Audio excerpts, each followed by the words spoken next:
안녕하세요. 반갑습니다. 이번 시간 함께할 이운영입니다. 이번 시간에는 지속 가능한 발전과 우리의 역할에 대해 이야기 나눠보겠습니다. 퀴즈 하나 내보겠습니다.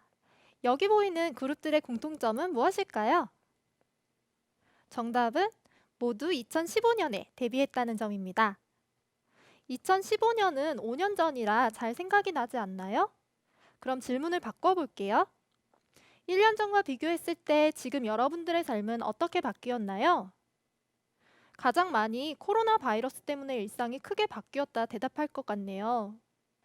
답답해도 마스크를 꼭 쓰고 다녀야 하고 학교에 가서 선생님과 친구들과 함께 생활하고 있었어야 했는데 지금 그러지 못하고 있죠. 또 얼마 전에는 54일간 역대 최장 기간 동안 계속 비가 내려서 온 나라가 물에 잠기는 일이 있었고 얼마 지나지 않아 태풍이 와서 여기저기에서 피해가 속출했죠.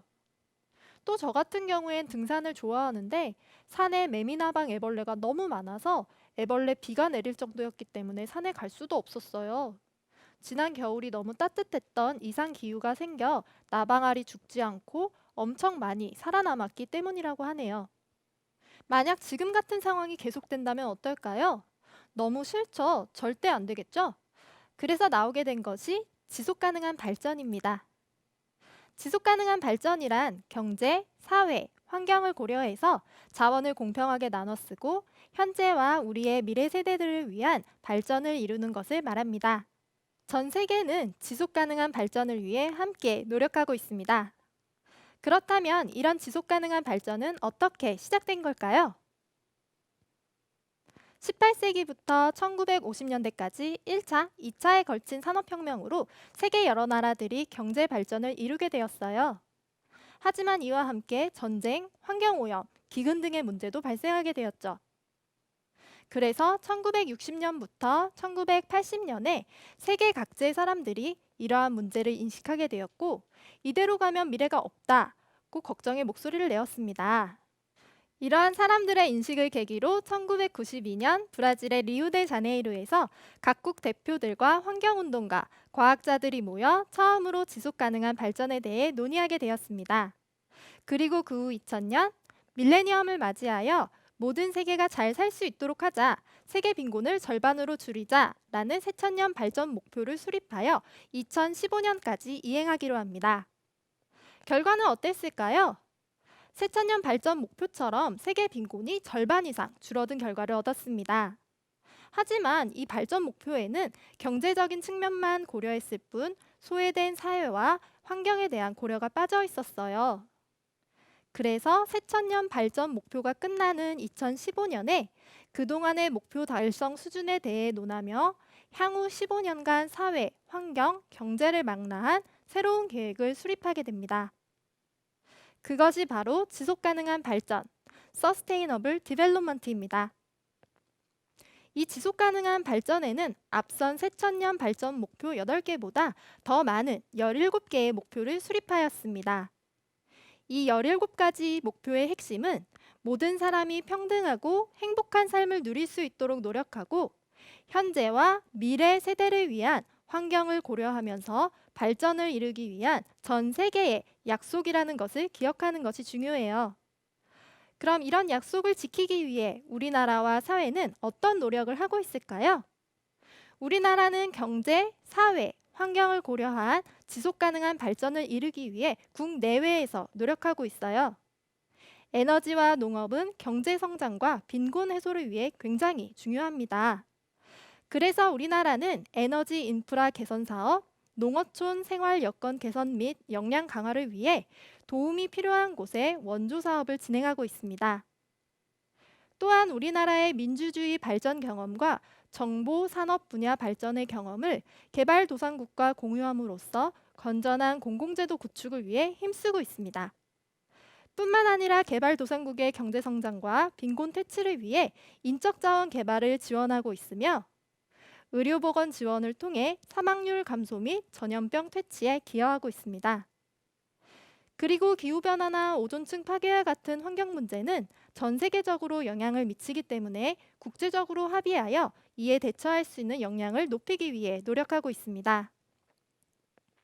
이번엔 지속가능 발전에 기업은 어떤 실천을 하고 있는지 살펴볼까요? LG전자는 한국국제협력단과 함께 협력하여 에티오피아의 LG 코이카 직업훈련학교를 설립했습니다. LG전자가 가지고 있는 최첨단 기술을 에티오피아 학생들에게 교육하여 전자, IT 분야 전문가를 양성하고 궁극적으로 에티오피아의 경제 자립 기반을 확립할 수 있도록 설립한 것이죠. LG화학은 태양 에너지 기술을 이용하여 지자체 및 NGO와 함께 그린 파트너십 프로젝트를 진행하고 있습니다. 태양광 발전 설비를 활용한 친환경 전력을 통해 취약계층 및 저소득층을 후원하고 있습니다. 2018년에 서울 중랑구 물재생센터 내 제1호 발전소 준공을 시작으로 올해는 청주 북부 한승센터에서 2호 발전소를 준공하여 친환경 에너지를 지원할 예정입니다. 또한 아동 청소년 복지시설의 에너지 비용 저감을 위한 그린 리모델링 사업도 추진하고 있습니다. LG생활건강은 모든 섬유 유연제에서 미세 플라스틱을 사용하고 있지 않습니다. 일부 업체들은 미세 플라스틱을 섬유 유연제의 향기를 오래 지속시키기 위해 향기 캡슐로 사용했습니다. 이러한 미세 플라스틱이 강과 바다로 흘러들어가 해양동물의 생존을 위협하는 문제를 일으켰죠. LG생활건강은 이러한 미세 플라스틱을 제품에 사용하지 않고도 향기를 오래 지속하는 친환경 기술을 개발하여 사용하고 있습니다. 지금까지 우리나라와 기업의 지속가능한 발전을 위한 노력을 살펴봤는데요. 여기까지는 이해가 잘 되었나요? 그럼 지속가능한 발전에서 우리의 역할은 무엇일지 생각해 볼게요. 우리가 뭘 할 수 있는지는 조금 막연하게 느껴지나요? 지속가능한 발전 실천, 어렵지 않아요. 저와 여러분도 함께 할 수 있습니다. 국가와 기업이 하는 것처럼 발전소를 짓고 경제 원조를 하는 것만이 지속가능한 발전이 아니에요. 일상 속에서도 충분히 실천할 수 있어요. 우리가 어떤 것을 할 수 있는지 앞서 말씀드린 목표와 연결하여 예를 들어볼게요.